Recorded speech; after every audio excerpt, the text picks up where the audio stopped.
Hi, this is Marilyn Tate. This is my Module 5, Understanding My Community for Putnam Heights Elementary School in Oklahoma City, Oklahoma. Now, as far as customs and traditions go, my school was founded in 1908. It was majority white until the 1980s and uh, became much more diverse, minority white. It has had an increased white population in the last decade. As well as just an increased diverse population. It is made up of mostly working class families. We have some non-working parents for different reasons, whether it may be due to disability or something like that. Families in our area often engage in their culturally specific traditions such as Asian New Year, Cinco de Mayo, Black History Month. We do have a high mobility rate of students at our school. Most of the parents in our high school graduates. We have some parents with college, some college or college degrees. We do have some parents without high school diplomas. Parents ages range from 20s to 40s. We do have grandparents raising their grandchildren. They're generally in their 40s to their late 50s. Our student population is pre-K to 5th grade, 4 to 12-year-olds.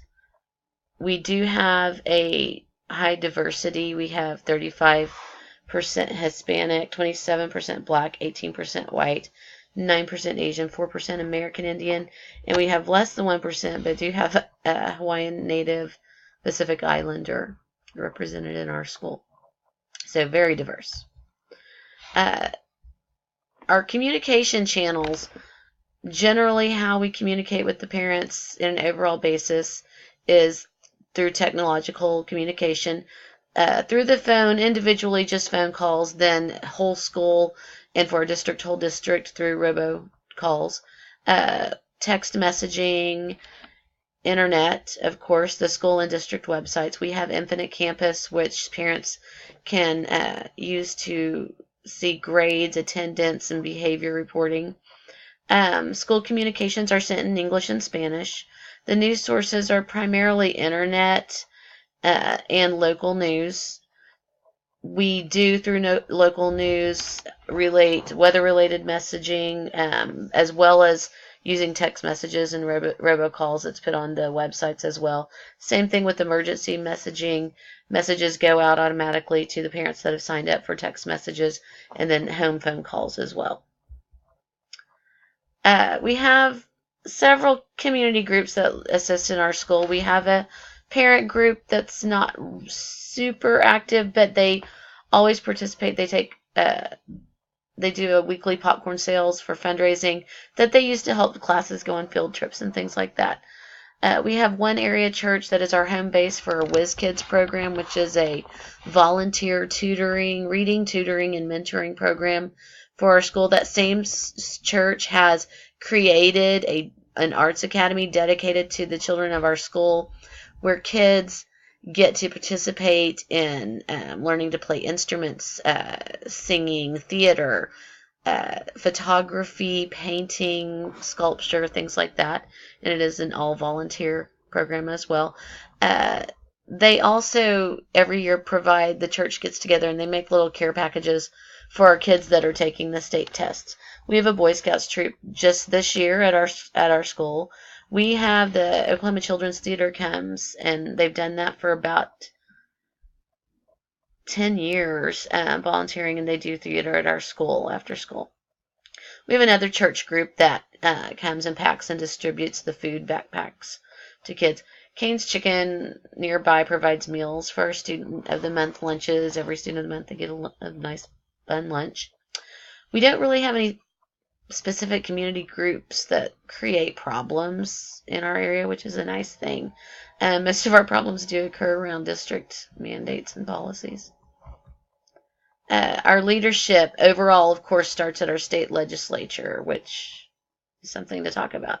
Then our state school board, our district school board, which is somewhat diverse. We have actually, more women than men on our school board, which is kind of nice.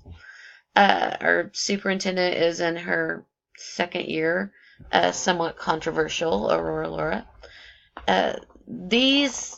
The state legislature, state school board, district school board, and superintendent and her staff are the ones that set the policies for and curriculum standards, budgets for schools, teachers, and students. Our principal, Susan Carlson, assists teachers in addressing all of these mandates. So the characteristics of our community leaders, our state legislature. We have had some new former teachers elected recently, new members, which is really great for schools, which has been a reaction, teachers running for the state legislature because of kind of a negative impact that our legislature has had on our schools and kind of a negativity towards education in our state. Many that are of the legislators that are not educators just don't understand educational issues.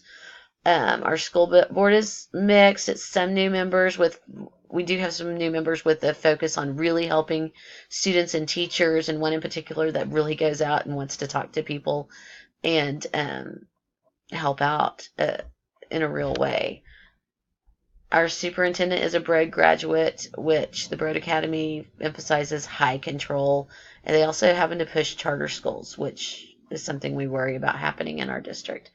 Our principal has 4 years of classroom experience, 8 years as a reading coach. This is her 6th year as principal. It's difficult for principals in this district to speak out against district policies, mandates, and their decisions without fear of some sort of retribution. There is a high principal turnover rate in our district, as well as a really high teacher turnover rate, and there's a teacher shortage in our state in general. In our neighborhood, where my school is, it's somewhat economically diverse because we've got some upper class families, but most of those people don't send the kids to our school. They generally go private school or a couple of other local district schools that are more upper class. We are 89% low income, so free and reduced lunch. We're an urban neighborhood. We have kids that mostly live in rental homes and some apartments. Along with our families, the working class families, there's a lot of employment changes for most of those families. The district, as far as our school's economic issues, the district really controls our budget, how we can spend our money. So we've got to kind of follow the guidelines they set for that. Our teachers participate often in Donors Choose projects to get supplies and things that they need for their classroom. Our political structure, our schools are highly regulated by the state and district boards. Our state funding's decreased over the last few years. We have a budget deficit. We are really, our budget is highly tied to the oil and gas industries, which have not done well, yet continue to get a lot of kind of tax incentives that hurts us as well. Title I federal money is high in our district, and our school is a Title I school, so we get money to use for that, although that it is more and more controlled by our district how we even get to spend that. There's a low voter participation within our community as far as our school family community, other than major elections like president and governor elections. And there's really a low parental attendance for board meetings. Social tensions, there aren't a lot of social tensions, but one thing that I have dealt with is fear among Hispanic students over their parents being deported due to an undocumented status. And what's bad is then those are undocumented parents, they tend they don't want to complain about anything, or if they have a problem or they're worried about something, they don't really go to the board or even to the school because they're really worried about attention being drawn to them. We don't really have a gang issue in this area. Discrimination's really not an issue. And as far as like the way kids dress, we have school uniforms, so it alleviates, problems you might have in other schools where some kids dress better than others. Extra sources of information. We have yearly parent surveys conducted, which are required by the state. We used to do student questionnaires through our district, and those are no longer conducted. They also did questionnaires of teachers and administration all throughout pretty much every level throughout the district. Those are no longer conducted, but they were kind of useful. We have the state school report cards that report on, it's based on school testing, parent involvement, a lot of different criteria.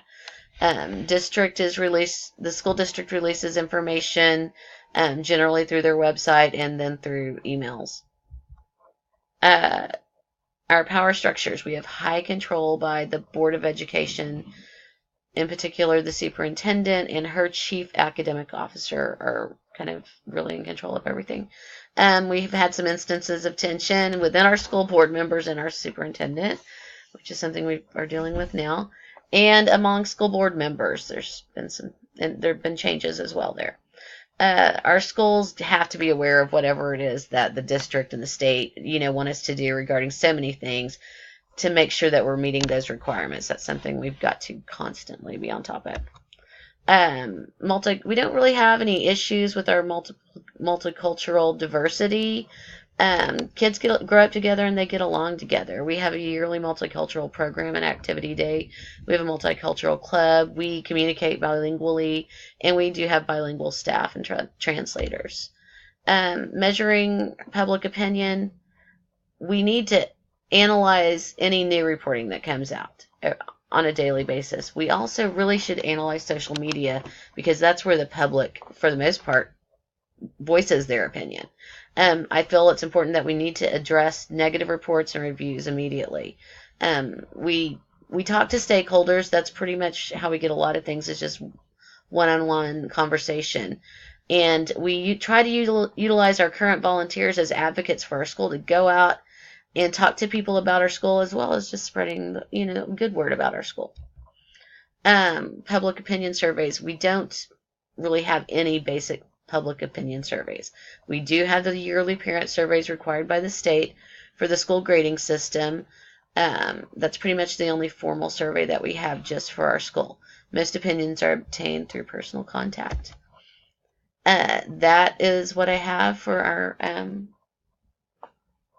assignment for our Mod 5.